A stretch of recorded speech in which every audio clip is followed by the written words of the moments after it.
હાય દોસ્તો, તો આજે આપણે આવી ગયા છીએ બરડવાળી સીમમાં.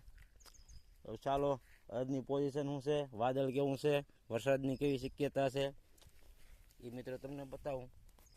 આ ભમરો થોડોક નજીક આવ્યો છે તો એનો પણ આપણે લાઈવ ડિસ્કશન કરી લઈએ. આ ટાઈપનું છે, થોડોક માંદો હોય એમ લાગે છે બરાબર.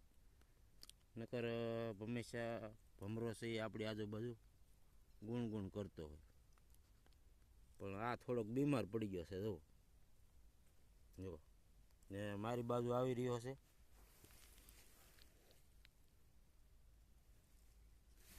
તો કરડે નહીં એમ આપણે આગળ રહી.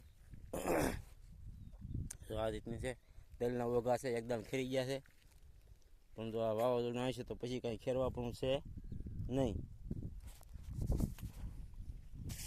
અને આ ડુંડા પીડા છે બાજરીના, તો થોડીકો તપે, બે ડુંડા તપી જાય પછી આપણે થ્રેસર લાવી કાઢી નાખીએ એટલે ખાઈ એમ બાજરી થઈ જાય.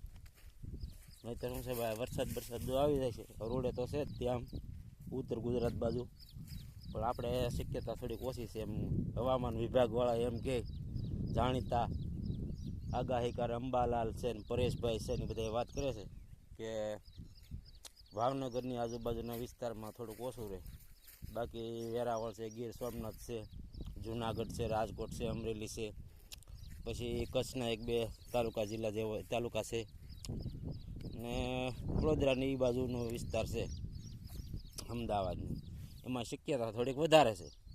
તો આપણે શક્યતા છે ખરી પણ નહીવત પ્રમાણમાં છે, એટલે કોઈ ટેન્શન જેવી વાત નથી, પણ કામ કરવું જરૂરી છે.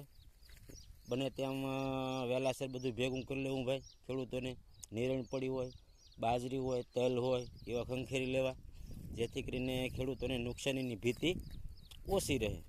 નહીંતર તો શું ભાઈ, એમાં જો થોડો ઘણો વરસાદ થઈ ગયો હોય તો એક હિંસક જેવો પડી ગયો હોય તો આમાં 8 દી તો ગળાય નહીં ભાઈ, 2-4 દી તો વાહને ન ગળી શકે બરાબર. તો ચાલો આ પોઝિશન છે. મોટા ભાગે વાડીઓ ખાલી થઈ ગયો, અમુક ઠેકાણાથી બાજરી ઊભી હોય બરાબર. આમાં ટેન્શન તો છે થોડું ઘણું, પણ હવે આપણે કામ કરે રાખો બરાબર, તો વાંધો નહીં આવે લગભગ. જય જવાન, જય કિસાન, PM ડોડિયા, વેજોદરી. બાય મિત્રો.